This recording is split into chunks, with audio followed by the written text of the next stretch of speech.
Yeah, so we're out here today because we want to hold Monterey County CPS accountable for these children's murders. Tammy Huntsman and Gonzalo Curio are the ones who committed the heinous act, but there were over 9 calls to Monterey County CPS that were essentially ignored, and these children lost their lives, Sean and Delilah. That's why we're here today, to represent and honor Sean and Delilah, 2 innocent little children that lost their lives. CPS failed to protect them. The very job they're charged in doing, they failed to do their job. So we're asking for oversight, transparency, accountability, and we're asking that the social workers be charged for failure to do the scope of their duties, which is protect children. We've seen you on TV, Elliot Robinson. We've seen how you deflected after we were out here at the last hearing, and you deflected that it was homeschooling now. Homeschooling is not the problem, Elliot Robinson. Your agency is the problem. That's right. You should no longer be the director of Monterey County CPS. Fire Elliot Robinson. All the workers that were called out to this case, or even associated in the case, knew anything about it, should be terminated and charged. Just like in LA County in Gabriel Fernandez's case, where he was murdered by his mother. There were hundreds of calls in his case by teachers, neighbors, grandparents, that this little boy was being abused, and he was ignored. He was asking for help. He was crying for help. Rest his soul. He's deceased now. He's in no more pain. But at least the 4 social workers are being charged in that case for failing that child. This is happening not only in California, this is happening across the United States. It started with the Clintons creating what's called ASFA, American Safe Family Act. What that did is it changed the stream of funding to go to a need for foster. In other words, the state agencies get more funding by showing they have a higher need of foster providers. In other words, more children in the foster system. They get more federal funds by creating a higher need. This has created the agency to become rogue. Rogue. There is no oversight, there is no transparency, there is no accountability, there is no agency that will even touch them. We've been to Sacramento. We requested an audit. The audit proved there are problems with this agency across California. As I tell people, don't believe me, don't believe us. We have all been affected, okay? If you just go online and you Google CPS corruption, you will see there are thousands, or not hundreds of thousands of groups. If you go or search it on Facebook, you will see there are thousands of groups on Facebook. This is real, folks. This could happen to you. I'm a grandmother. I did not abuse my grandson. My daughter did. She's a heroin addict. But I fought to protect him. Monterey County wouldn't help me because he wasn't born.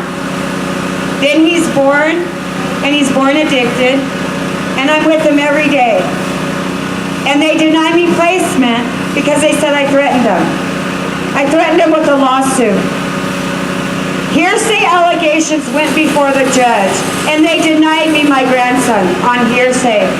No due process. The agency says something, it's the gospel. Well, we're here to tell you folks, they lie. They abuse their power. They are breaking up biological families. More children die in the foster care system than they do with a biological family. That is also a proven statistic. It's not just coming from my mouth. It's a proven statistic. We're out here to educate the public. But again, today, we're out here to honor Sean and Delilah, two innocent babies, and their older sister who survived this nightmare, who will forever be damaged. She's so brave. She spoke up and she told the prosecutors or the court what really happened. She said she had to be strong because of her two siblings that lost their life. And she had to do it for them. Bless your heart, Frankie. You're not a Jane Doe, Frankie. We know who you are, Frankie. And we'll be praying for you. We pray that you're in a good placement with people that love you. So again, we're out here because CPS is corrupt. CPS is broken. CPS needs oversight. If you go to file a complaint about CPS, they investigate themselves.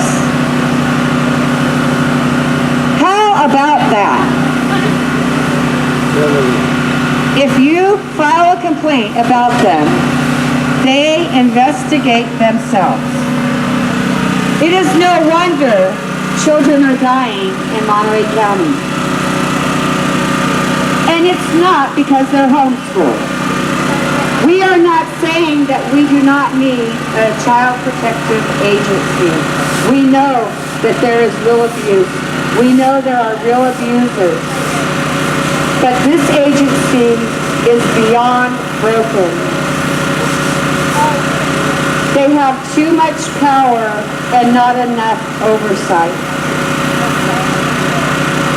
We want to change that. We are coming together. We're getting stronger and stronger. We have become a pack. And we're not going away. We're demanding change. And we want it. And when do we want it? Now! What do we want? Justice! When do we want it? Now! What do we want? Justice! When do we want it? Now! What do we want? Justice! When do we want it? Now! Oversight. Transparency and accountability. So, oversight. You can't say oversight anymore because they misconstrue it and he thinks we are talking about homeschoolers. Listen up, people. We want you all to understand that we're here to serve Monterey County today. We're here to let Monterey County know that we do not approve of them not taking children that they should take and taking children that they should not take. Over 85% of the children that are taken across the country should never have been removed from the home. There is federal funding to help with families, to help with children that are in the home that have difficulties. And Monterey County is not properly using their federal funding to help families. And we're here to serve notice that we will not go away. We demand that Monterey County do the right thing by parents, that they investigate and continue to investigate when there is a call and there's a problem and they see that there's the severity of the problem like they did with these children. And we want you to know that we want you to stand with us today. We want you to stand with us while we say to Monterey County that you have been served notice and we are watching you. Monterey County, we won't take this no more. We're not going to take it sitting down. We're not going to take it standing up. We will not take it. We will stand for the children, the parents, and we will stand for them to stick together, and we will stand for families to not be dismantled and children to not be destroyed. We will stand up for, and we need the people to stand with us. So we're here today to bring awareness that we are existing in Monterey County to help fight for the rights of children. Yes, we want to keep children safe from harm. We want to keep children covered and protected.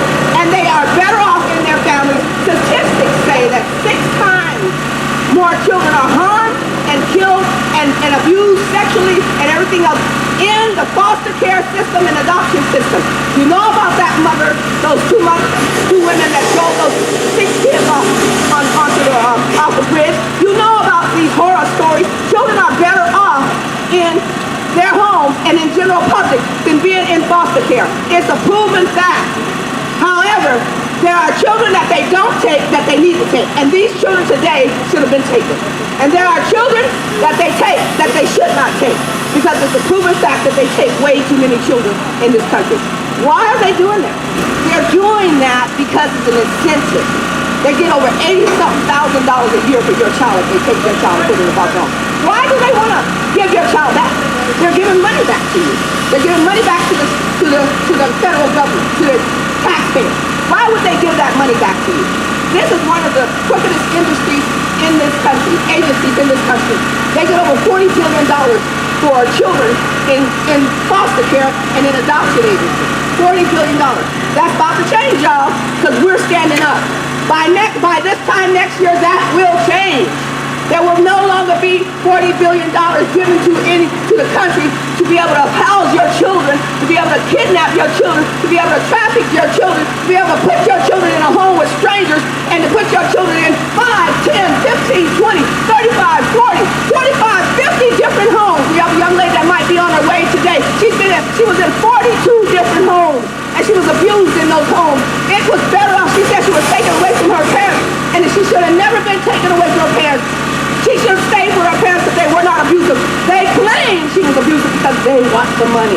They claim you are abusive because they want the money. They want the federal money. Wake up, America. Wake up, Monterey County. Wake up, people here.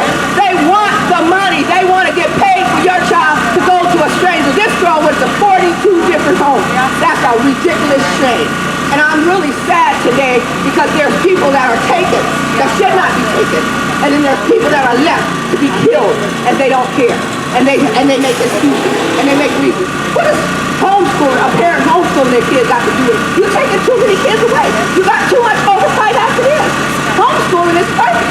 There's nothing wrong with that. What's wrong is an agency that gets funding is finding ways to keep children that they shouldn't be keeping. They're finding ways not to get kids that are really being abused. I love seeing Now, come on, somebody. We need your help. We need you to stand up today. We need you to support the cause. And we need you to understand that CPS is not what it seems to be. It's not what it's cut out to be. It's not what it started off to be. CPS is not who you think they are. CPS has a hidden agenda, and their agenda are these incentives to get money for children that they take. You think you're going to get your child back, and it was a simple reason, and the reason changes.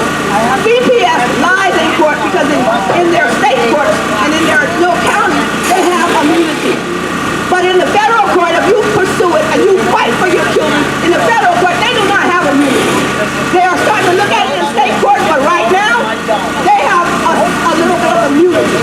But they don't have absolute immunity. That means when they lie and change the story, that means the judge doesn't stop the case and say, oh, well, this story has changed. This is this way. Oh, that's not true. This person is not that or that. The judge will pursue it. The judge will pursue it. We want the funding to stop. We want to drop all funding that's going to the CPS. We want to stop CPS, period. How about that? Stop CPS. How about that? Stop CPS. Stop CPS. Stop CPS. Stop CPS. We want to stop CPS from running home. Stop CPS from running children. When they get out of the system, they don't have no connections, no parenting, family heritage, no place to go. Where are they? They're back in the institution. If they have children, their children are institutionalized. They put their children in foster home. Hey, they want to perpetuate this system to keep money going to the judges and to the lawyers to finance their lifestyle. Come on, somebody, you guys got to help us out here now. You got to recognize we're not here to support CPS. We don't want you to think that we're here to stop CPS. But one thing about it is, when CPS got money, we want them to do their job. They're getting federal funding. We want them to do their job. And in these two young people's cases, they did not do their job. That's why we're standing here today, because a job that should have been done, it was not done, and 2 kids were killed. 2 kids died at the hands of relatives. And we want you to know that all relatives are not wrong. But listen, all across the country, go online. As one of the ladies here said, go online. All across the country, they are, Jackie, all across the country, they are messed up in CPS because they're crooked to the core. Study them. Read and believe the people's stories when they tell you that their kids were taken for this reason, and the reason changed. Believe the kids, believe the stories. The stories are true. Listen, nothing's hidden from you. The stories are true. And you all, we need your support. We need you to know, we need to stop CPS. Stop CPS. Stop CPS. Stop CPS. Stop CPS. Stop CPS. It's so important today that we stop CPS in their tracks.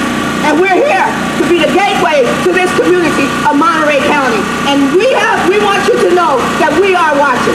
We are watching you because we know that you're not really doing your job. We know you're on a witch hunt for kids to traffic into strangers' hands and to get money and to keep your money funded and keep it going. We know you want to make your quotas from last year, but none off of our backs. We are the gatekeepers. We're here to stop you. And we're not going to let you make your money off our backs because we're going to watch you. Not on our watch. How about that? Not on our watch. We're here to stay. We're not going anywhere. Child Property Services. 12 years ago, I adopted a little crack-exposed baby who wasn't my foster baby. He has autism, severe emotional disturbance, and psychosis.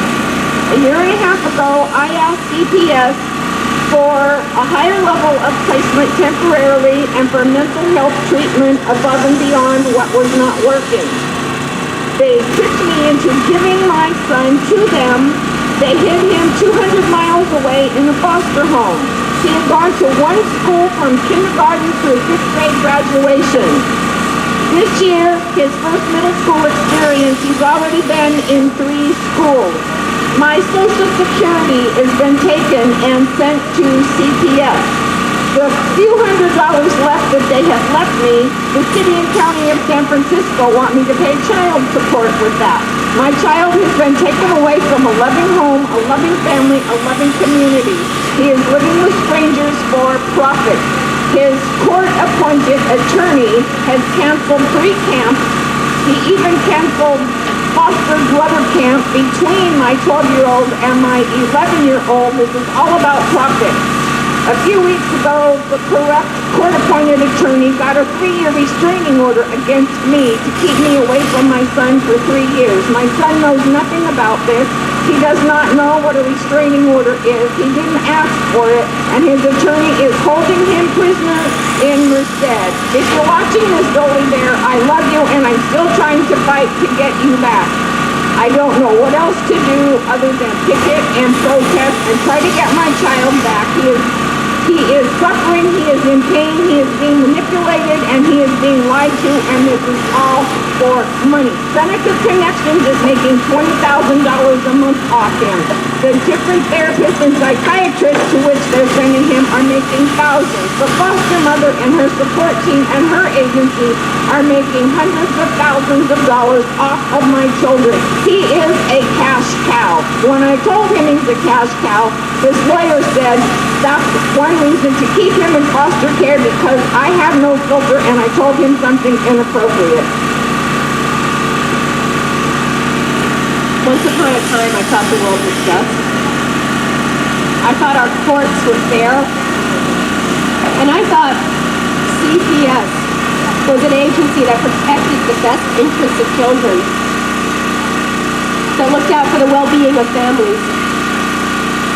I thought social workers were saints, and that if a social worker came into someone's life and CPS came into someone's life, that they must have done something wrong, and that those children must be better off in their homes. I was wrong. Most children are better off in their homes. And unfortunately, the children that need to be removed, children like Delilah and Sean, are completely ignored. Because the social workers have other things to do, because they really don't care about the best interests of children. I have in the past 2 years of being an advocate, I have spoken to hundreds and hundreds of families.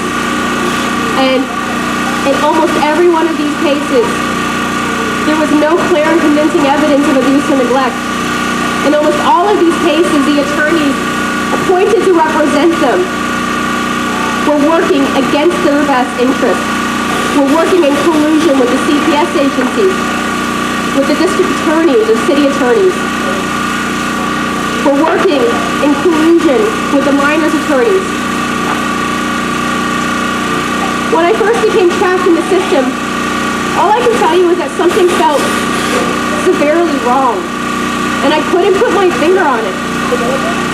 Up until that point, I had always thought that I had rights.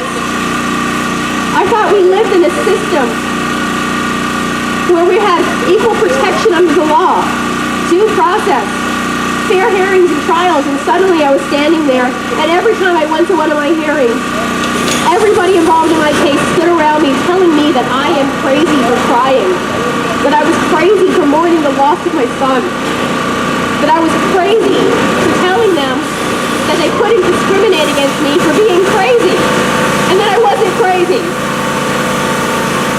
One day I picked up a law book and my entire world shattered to pieces. I found out that everything that happened to me, everything that happened to everyone that I've known in the system was unlawful from beginning to end, every step of the way. I grew up as a gifted child. I picked up every law book. I spent the next 3 months studying dependency law day and night, trying to find a way out. When I was able to show that I could represent myself, my own attorney tricked me into agreeing to the appointment of a guardian ad litem.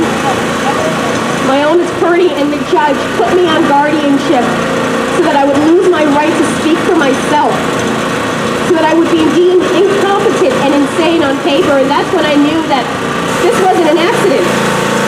The system is rigged from top to bottom, and then I went out and I started talking to other people, like printed flyers, and I found out that what happened to me was happening to everyone, the same social workers, the same supervisors, the same attorneys, in case after case after case. Last week, I was the lead organizer in the March for Family Rights in Contra Costa County. More than 150 of us came together to stand up for our rights. You want to know what? On May 8th, people listened to us. Because me or you, each one of us individually has no power. I'm here today to tell you that we have to come together and speak out against the injustice, because individually we have no power. Individually we have no voice. We need to come together. What's happening to us is happening to everyone, and I can prove it. We can prove it. It is time to say enough is enough. It is time to stand up for what's right. It is time to stand up for our children. Now, I run across a lot of people who say that, well, their case is closed, or their children are grown, but you want to know something? Your case may be closed now, but it doesn't mean that your children won't have cases later. It doesn't mean that you won't have a case again. It doesn't mean your grandchildren are safe, your neighbor's children are safe. No children are safe, not when billions of dollars is going into every county. County budgets rely on child welfare money. Yeah. San Francisco County gets $1.5 billion per year from the federal government. And you know, San Francisco County doesn't even have a million people. I think it's 700,000 population. How much money is that? $1.5 billion for a population of 700,000 in a city that is 7 by 7? There is something wrong here. There is something wrong that our own attorneys are working against our best interests, that our own attorneys tell us that rights that are equal rights and human rights don't apply in dependency court, and you just gotta suck it up and deal with it. That's what they told me. That's what my guardian ad litem told me when I told her, I asked them why the laws that I'm reading in the book aren't applied in my case. And I was told the same thing each time, just to suck it up. Well, I think it's time that we stop sucking it up. I think it's time that we come together and speak out, because people are listening. People are listening.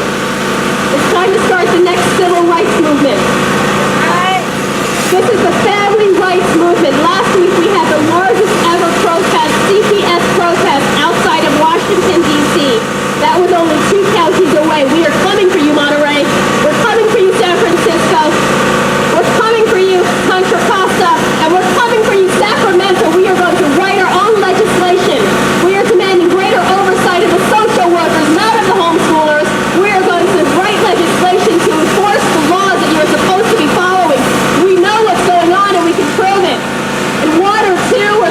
or 10 cases, maybe it was an accident in hundreds of cases. That is not an accident. That is corruption. That is collusion. That is injustice. What do we want? What do we want? When do we want it? What do we want? When do we want it? Our kids are not for sale. Kids are not for sale. Our kids are not for sale. Our kids are not for sale. Our kids are not for sale. Our kids are not for sale. Our kids are not for sale. Give us back our kids.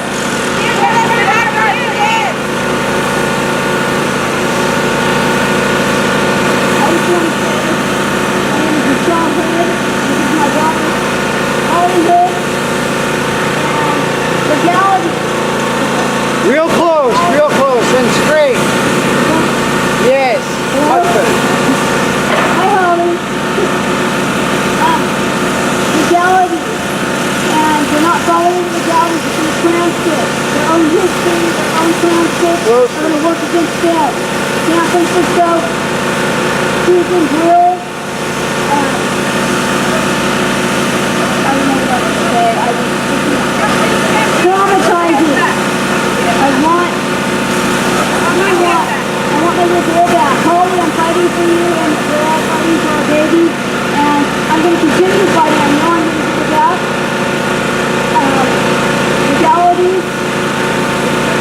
They're not following. I'm telling you that.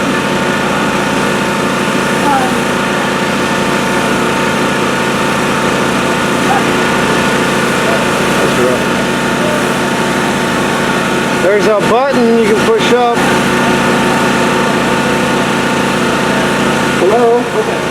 Judge Susan Grill, San Francisco, allowed me no witnesses at my mock trial. She would not let me call witnesses. She would not let my witnesses stay in the room. She would not let my son attend.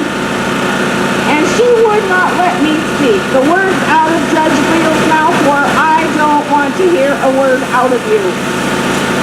In Santa Cruz, I taught 8th grade government and civics for 16 years. I actually believed what I was teaching.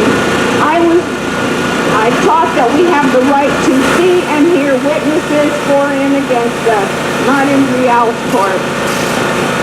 I was told I have the right to speak in my own defense, not in Rial's court. No witnesses, no nothing, but she is profiting off my child, and he cannot speak for himself. My child is being held prisoner against his will by his court-appointed attorney, Jim Bordelon. We're coming back to San Francisco, and we're going to deal with this.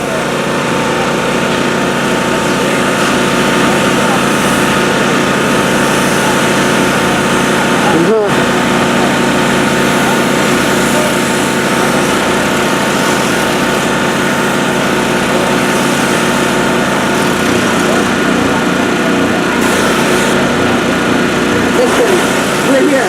We're here to stay here, Monterey County. Hear ye, hear ye. We are here to stay. We are not going anywhere. We mean business, Monterey County. And we are here to let you know that we are aware of you. You will not be able to continue your work, your crooked, corrupted work on our watch.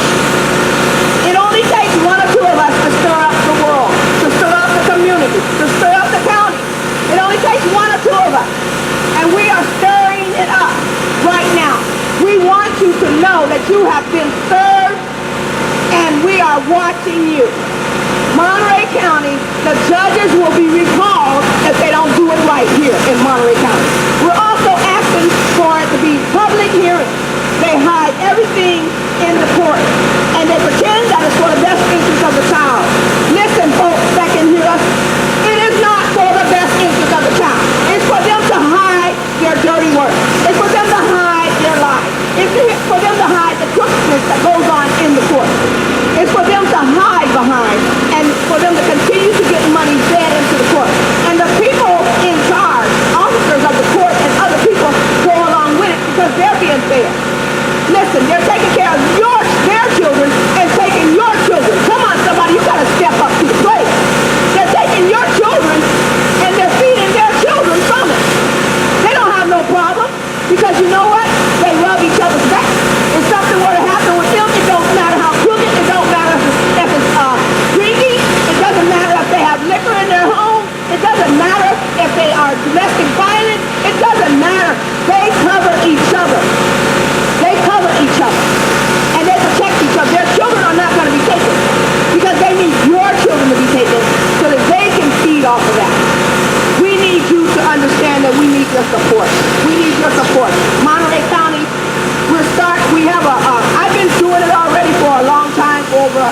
year now, and that is watching CPS and running around and going to different places where CPS shows up or where a health and welfare check shows up. Me and about 5 other people do that. And we're making this thing spread.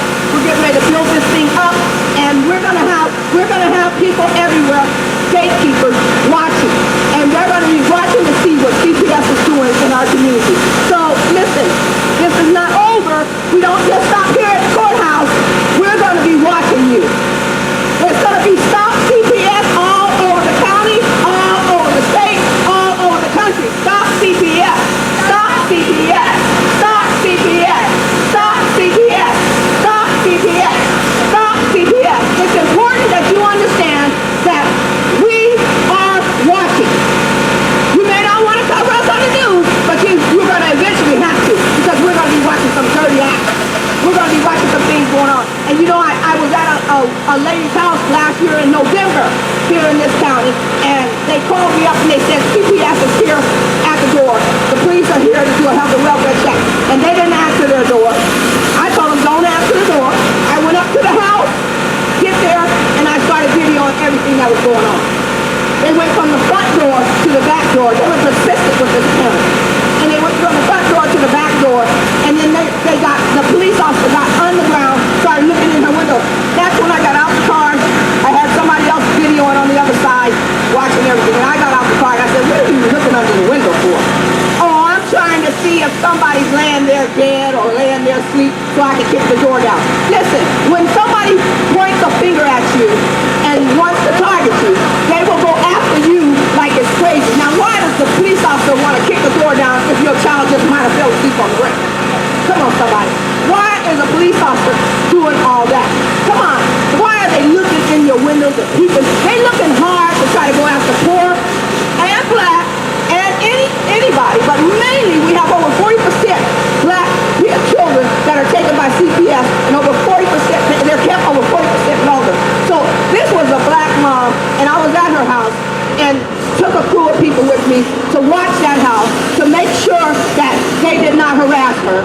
And then they started picking on me after I was helping this young lady. I want to let you know that this lady's kids did not get taken.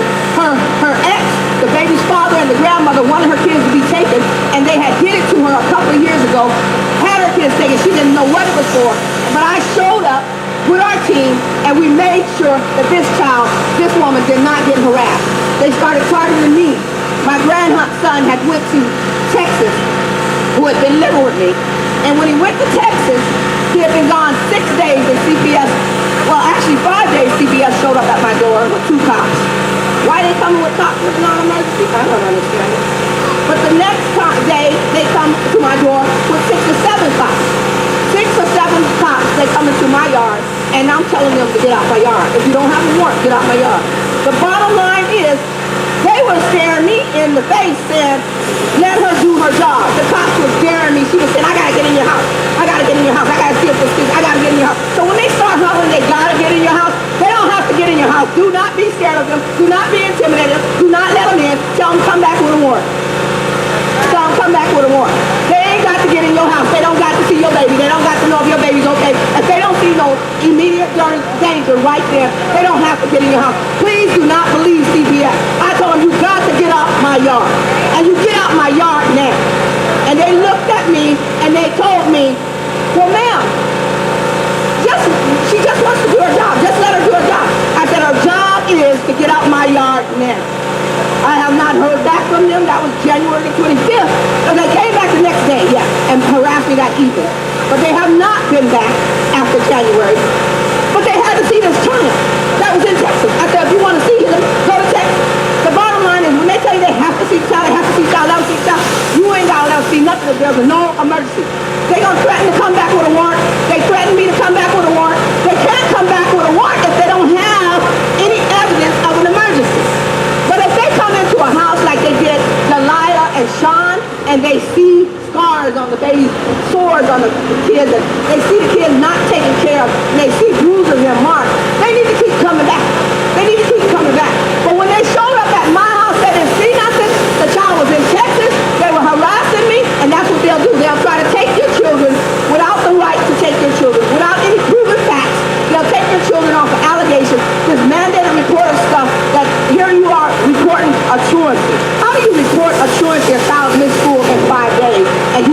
somebody's house. We have a DA, a deputy DA in Monterey County that works on insurance. It's supposed to go through the right channel. But when they're after you and they want to target you, I was helping another mother, and that's what I like doing, is helping people. When they're after you and they want to target you, they will show up and try to harass you. So we do have to watch our backs while we watching you, CPS, because we want to stop you. So we are going to be watching you. And we will have a team of people, a crisis response team that will go out like I've been doing in the community, and they will go out and they will show up and they will be watching you. They will be watching you. So you better be on your P's and Q's, and you better know Monterey County has served you, and they will make sure that they are available. We have people getting ready right now, and they're getting ready also in other counties across the country. I've been talking to people about this, and they're getting ready to watch CPS. We're training gatekeepers who will be gatekeepers of their city and be leaders in that community that will teach people to watch CPS. Listen, we'll talk about, you know how they do the migrant watch? This is going to be the CPS watch. How about it? The CPS watch. We're going to watch it, and we're going to make sure you're doing the right things by our people in our community. People power is what matters. And we the people stand together, and we come against the crookedness. We come against you using our blood, our bio family members, our children. We come against you using them for money. We come against you using them for your corrupt system to take care of your lifestyle. We come against you, CPS. And you no longer can have your free way in our community, in our city, in our county. You can't have your way. We come against you. And we say, stop CPS. Stop CPS. Stop CPS. Stop CPS. Stop CPS. And all the crookedness that you do. We will no longer finance the judge's lifestyle. Come on, somebody. We will no longer finance the attorney's lifestyle. Come on, somebody. We will protect families in our county. We will protect families in our community. We will protect our children. We will keep our children safe from sending them to all types of foster homes with strangers just to keep up income going and flowing through your system. We will stop that agency from taking over and taking control of our children and making our children suffer. You think it's bad for their good? No. Children are suffering under the hands of CPS. Children are suffering under the hands of CPS. And we want you to know that. Stop ignoring it. You act like CPS is a mini God. CPS is not a God. If you're being investigated by CPS, that just means they're coming after your kids for money. That's what it means this day. Maybe years ago it might have meant something else, but today they learn how to hide in private court. They learn how to hide in secrecy. And you have no public court, so you have no public looking to see what's going on, so they're doing whatever they want to do behind closed doors in the name of that child that's a stranger they don't even know. They got ghostwriters writing up stories about what should happen to children. We have to stop CPS. We have to watch CPS. We have a CPS watch going on, and we want you to be aware of that. We want people to understand that we're stepping up to the plate, and we're going to watch out for you, and we're going to be the gatekeepers.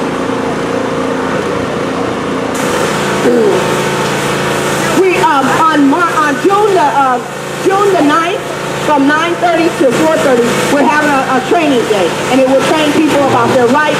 We will train CPS responders to respond to and watch CPS and to legally document information and record. We will train people to how to fight CPS and win. People how to get their children back. There will be various different people that will be training, and that will be in Seaside, California, and that will be at the Ocean View Baptist Church in Seaside, California, and that will be at from 9:30 to 4:30, and it'll be all day long thing. So you're going to have your breakfast there, and you have your lunch there. We'll have 2 sections. We'll also have a clinic there, so you'll be able to get information and ask questions. And we want you to show up and show out. We want you to learn how to protect your neighbors, how to protect your family, how to protect your children, how to protect your community members. We want you to learn how to protect your city and how to protect your county against CPS.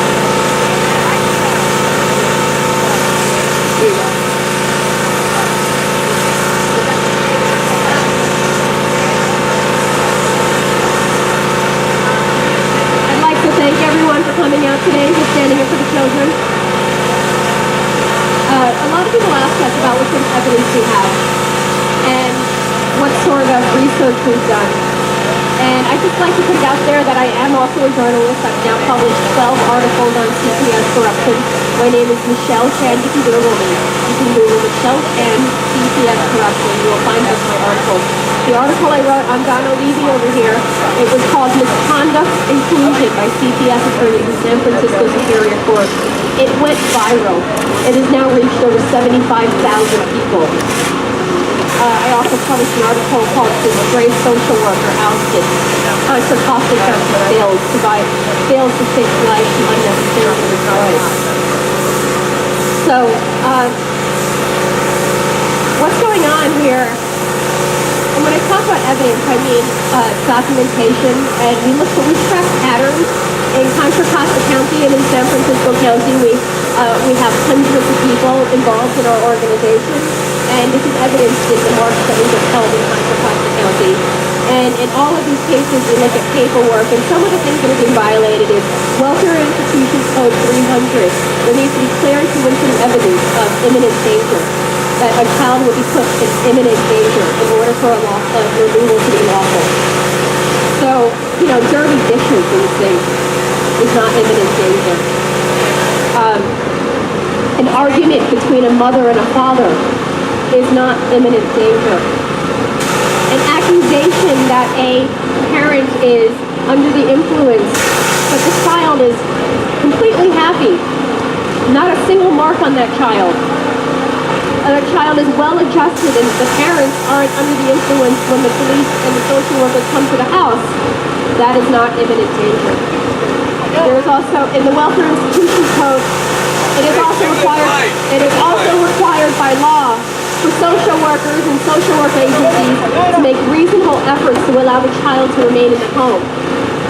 So in a lot of cases, yes, some of these families are in crisis. Maybe often domestic violence is a big factor. Maybe parents are in the middle of a divorce and they're fighting a lot. And exposure to domestic violence is considered child abuse. But removing a child from their home and taking away everything they've ever known, that's not child abuse. My child was removed for failure to protect, and he had nightmares 4 months afterwards.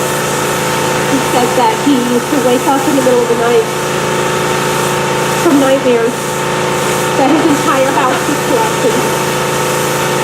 He woke up in the middle of the night screaming, and his scream sounded because me and my ex-husband were fighting. Because I married an abuser, and so they punished my son. That is not clear, convincing evidence of imminent danger. Something else that's not being done. By law, social service agencies are supposed to provide reasonable services to allow a family to reunite. They're supposed to provide, part of these reasonable services should include regular and meaningful contact between the parent and child. Almost every county is in violation of this. In Contra Costa County, according to the local rules of court, they are required to provide as much visitation time as possible. Do you want to know what Contra Costa provides? 1 hour a week. How is a parent and child supposed to maintain their bond? And you want to know what happens when that child is angry because they're not seeing their parents and they feel abandoned? Then the social service agencies say, well, the bond is deteriorated. We can't return your child now. They don't want to come home. Circular logic. Yeah, there's a lot being violated. And in addition to this, there's something called a case plan. In order to make a termination of parental rights lawful, it has to be in the best interest of the child. This is also not being violated in almost every case. In Contra Costa County, Judge Hardy and Judge Haight, they are failing. There are cases, I can point to dozens of cases where parents were given a case plan, and those parents completed every item on that case plan, and and those judges adopted their children out anyhow. And then those same children later on end up in juvenile delinquency court in front of the same judge.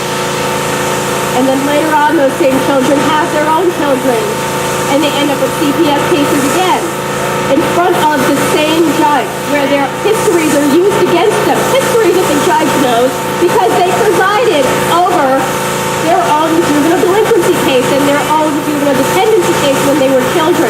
Is there something wrong here?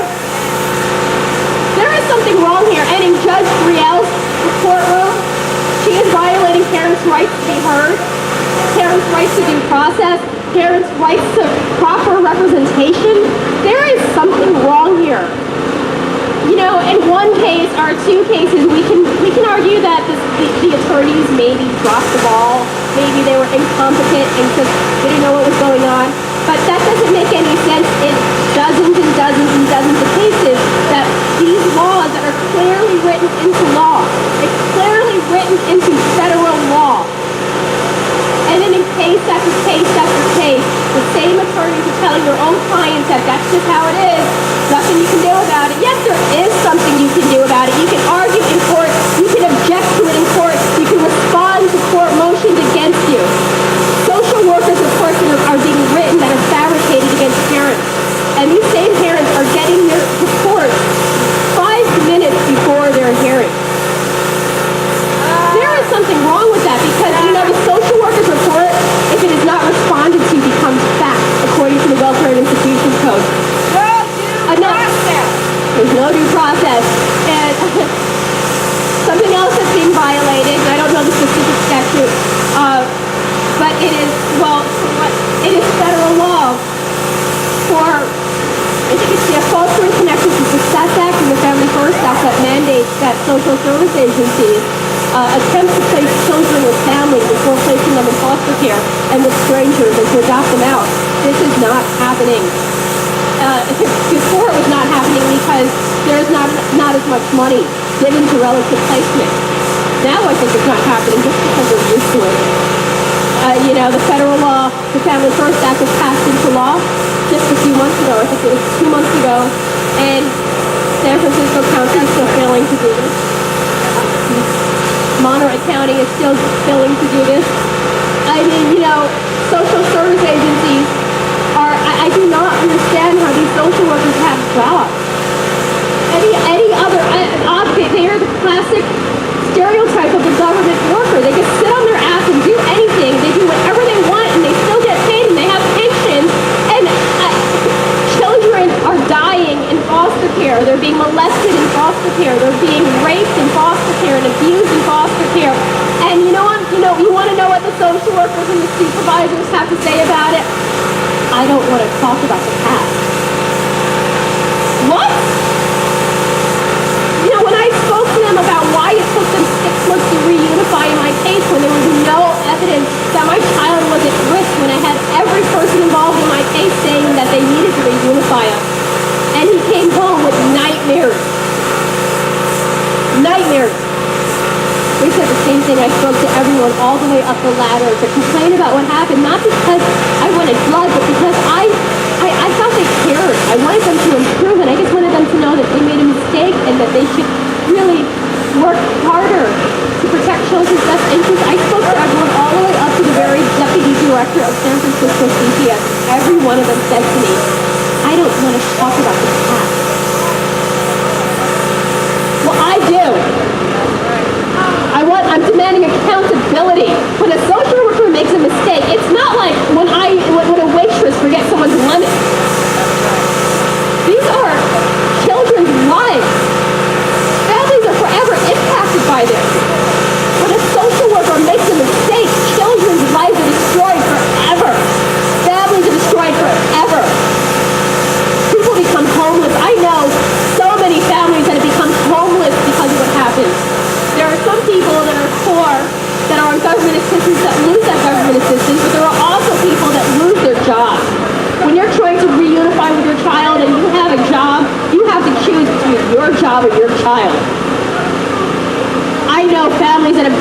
broke, they mortgaged their houses, and then they still lost everything. And once everything is taken from us, we no longer have the will to live. And then you want to know what they say to us when we fall to pieces? See, I told you. See? See why we did that to her? They deserved it. That's why I formed this group, Parents Against CPS Corruption. We're here as a support network. And I have to tell you that if it had not been for my brothers and sisters that have joined together with me, I may be dead today. I may be crazy. I might have turned to drugs and alcohol, but instead I'm here fighting for children's rights. And I am proud of that. I am proud of what I've done. I'm proud of who we are. And I encourage and urge everyone out there to come join us. Rights are being violated. And this is only some of what's going on. Thank you. And all the public defenders that are supposed to help these children, they're not helping them.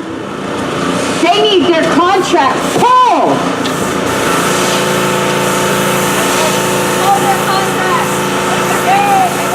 Public defenders are appointed to the minor. They're appointed to the parents if they are of low or no income. And these attorneys are fighting for their clients. What's wrong with that? This is an ethics problem. If you're an attorney representing a minor child, whether you're a paid private attorney or a public pretender, I'm sorry, that's what we call you. Public pretender, okay? Because you aren't helping the minor children. My grandson was taken at a month and a half old.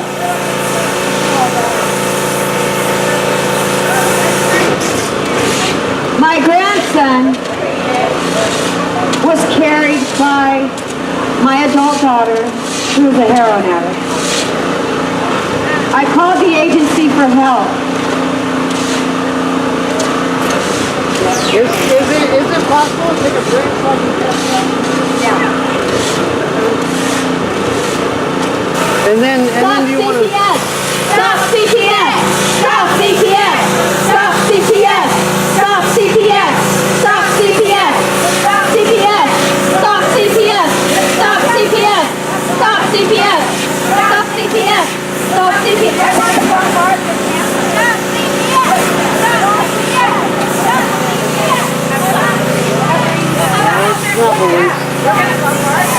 Stop CPS! Go into a mic. Stop CPS! Stop CPS!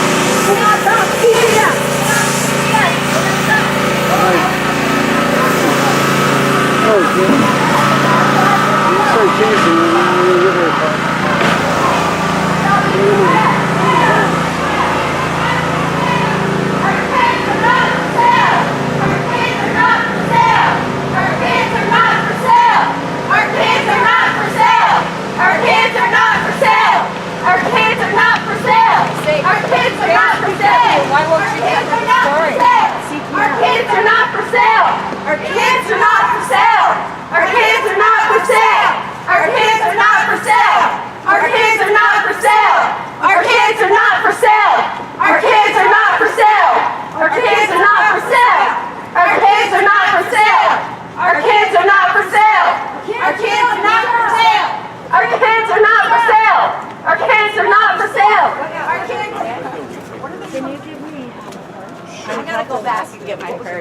Yeah, I was thinking about my box too. Okay, great. And this is our... I wonder if I'll be able to jump in on that thing real quick. Okay, so what happened in court today? Huntsman was sentenced to the stipulated sentence. It was 2 terms of life without the possibility of parole, 3 terms of life, plus 9 years. And all those run consecutively, so she'll never get out of prison. There was a letter that was read, very emotional from Jane. Yeah, she wanted to, we asked her, we didn't actually expect her to write anything when we asked her, but we always do. And her grandmother and her aunt had both submitted papers, or actually Sean and Delilah's grandmother and aunt. And so she said she wanted to, and she wrote this out, and she asked our investigator, Christy Gunter, who she's gotten to know well over the last 2.5 years, to read it for her, so she did. It was very touching, I think. And Steve, in that letter, she seems to, Jane Doe, she says she forgives Gonzalo and Curiel, and she's just glad this whole thing's over. Yeah, she's obviously, she's gone through a lot of therapy. Her adopted parents have helped her, and she feels, she's talked about wanting to, that the best way to live life is without hating someone, and so she chose to forgive them. It's not something I'm ready to do, but I understand where she's coming from, and I think it's wonderful for her. And I mean, 2.5 years that this has been ongoing, so I mean, finally, she admitted in her letter she's starting to get the closure. Yes, and ultimately, you know, just to be very clear, my office, all of us involved have thought that when we sought the death penalty, she deserved it. That never changed. But the need for the victims to move on with their life and to get closure, ironically, the death penalty is supposed to be a final sentence, but the reality is it's the least final of sentences. It's guaranteed to be appealed over and over and over again, and for the rest of the victims' lives, or certainly for the rest of Tammy Huntsman's lives, it would be in question what would happen, because we haven't executed a woman in over 50 years, so the reality is that was the last thing the victims were going to get was closure if we continue to seek the death penalty. And that is the reason we decided to take this path, which does give them closure. She can't get out. She's waived writs. She's waived appeals. She's agreed that under no circumstance will she ever get out. She waived any chance for the governor to pardon her. All of that's gone, and she will spend the rest of her life in prison where she should be. So at this point, it's up to like CDCR to decide where she'll go. Yeah, there are only 2 women's prisons. They'll pick one of them. I'm not sure what their internal rules are regarding that. Where are those 2? Chowchilla And Herlong. and what? Herlong. Herlong, okay. Not like Chowchilla's- I know that. Have you been? Where is Jane doing? What? Where is Jane doing? She's living with her, she was at Plumas County CPS, put her into foster care, and frankly they told us they wanted, because of what she'd been through, they wanted their best, and they found their best. And her foster parents have now adopted her, and so she's living with them, and we get pretty regular updates, and she's doing wonderful. In Plumas County. It's not in Plumas County, it's north, up north. To tell you the truth, they never actually told me where she lives, and that's okay, I don't need to know. So the same letter that we heard today, is that what we're going to hear again next month? Yes, yes, and we'll see if my investigator can get through it without crying.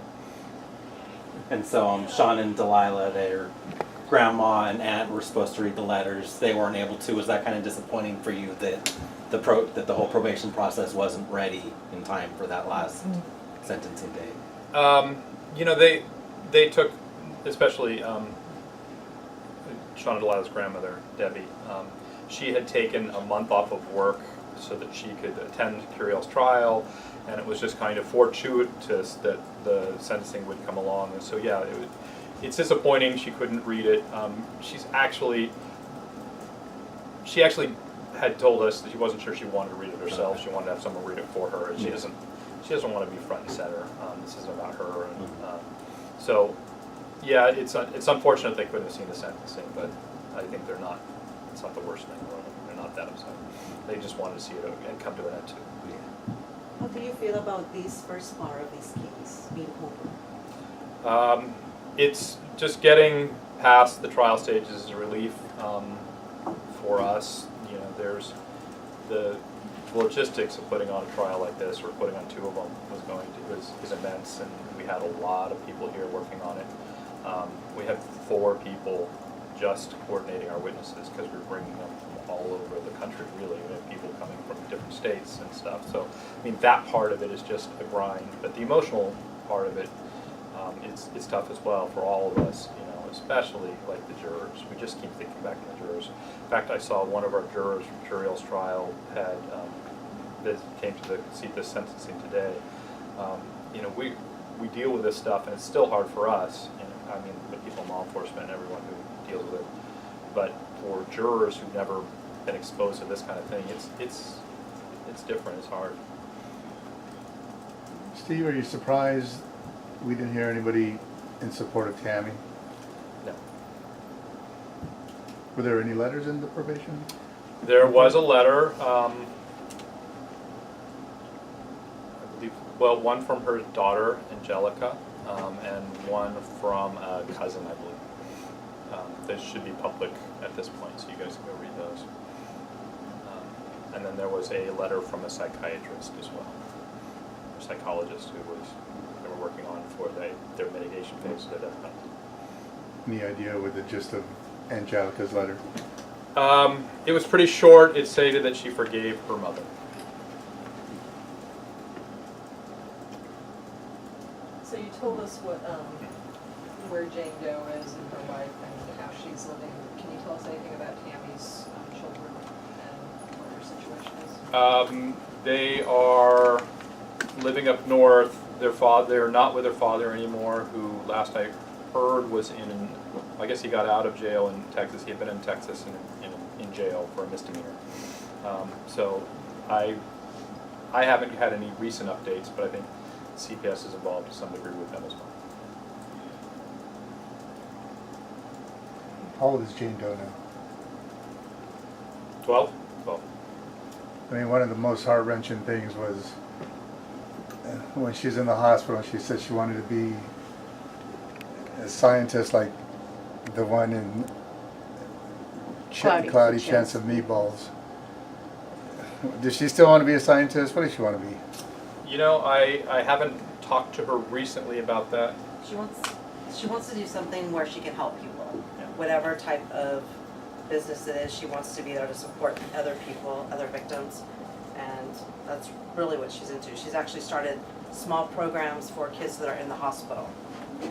Kids that are there, she draws pictures for them, and then she goes and brings them to them when they're in the hospital, because she remembers how she felt when she was there. Yes, she visited not long after she got out of the hospital. She employed some of her friends. They all drew pictures. They then sold the pictures, got some money together and got some toys, and then at the time, her foster mother, who's now her adopted mother, took her back to the hospital to hand out the toys to the kids in the hospital so she could give back a little bit. One of the doctors all came to visit her. They tried to get like a news crew to put her on the news because of what she was doing, but because we wanted to preserve her anonymity, they couldn't do that. But it's fantastic. She really wants to help others who've been through what she's been through.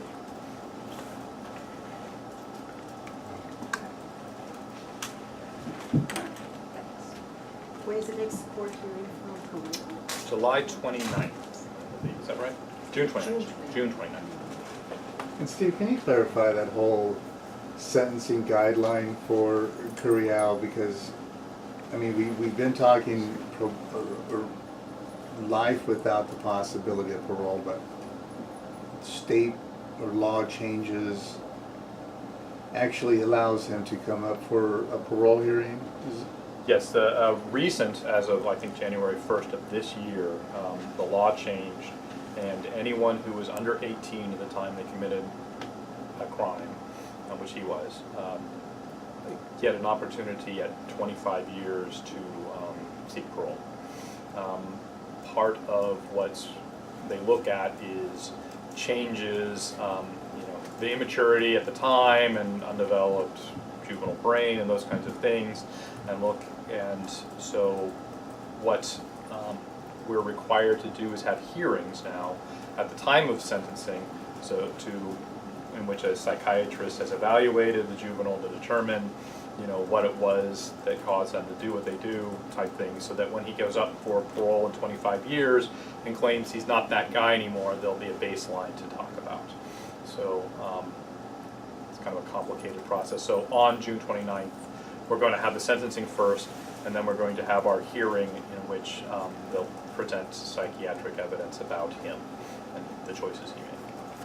And that first hearing is at the age of 25 or after serving 25? After serving 25 years.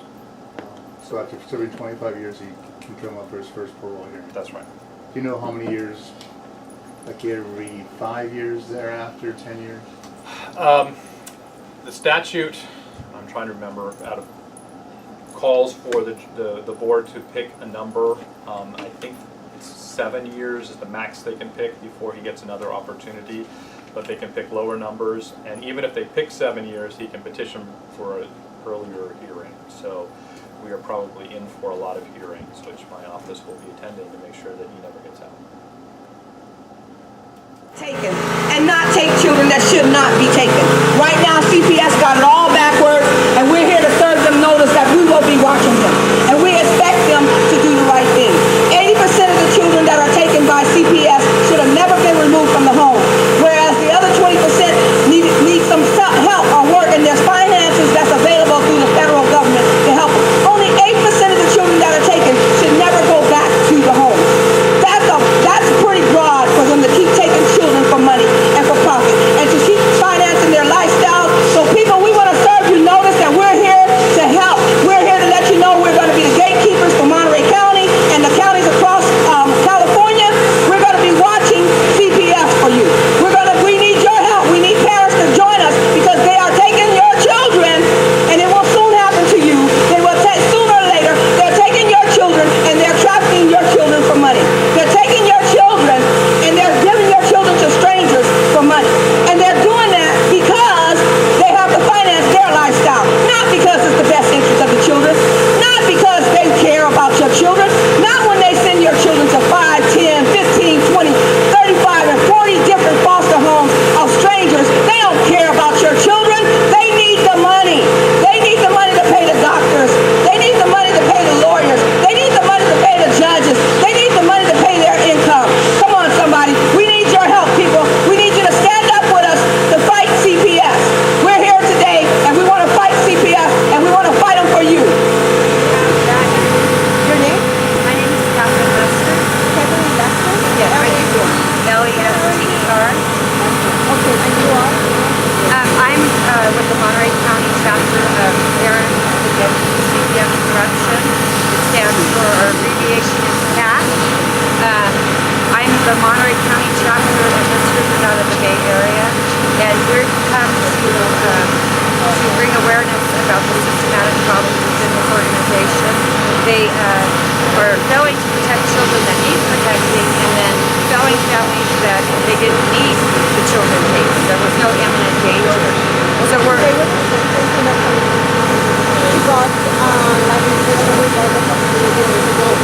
do you think about this case? Oh, the sentence was definitely fair. But what we're asking is that not only should they be sentenced, but the social workers should be sentenced. The DA should bring charges against the CPS workers for failing to protect these children. There were over 9 calls that they ignored. Now, there's a similar case that happened down in LA County. Gabriel Fernandez. 4 social workers are being charged with his murder. It's very similar circumstance. So you're asking the DA to investigate CPS? Yes, we want these social workers that were in charge of protecting these children that did not do their job to be charged. We want oversight on Monterey County CPS. We do not want them investigating themselves anymore. That's how it works right now. That's why there is no change. There are children dying in Monterey County, and we're very thankful for the media covering this story because most of them will not cover it for some reason. This is corruption. This is about families' lives. Your name again? My name is Catherine Lester. Lester. Thank you very much. Do you want to do anything?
And there's no autopsies being done.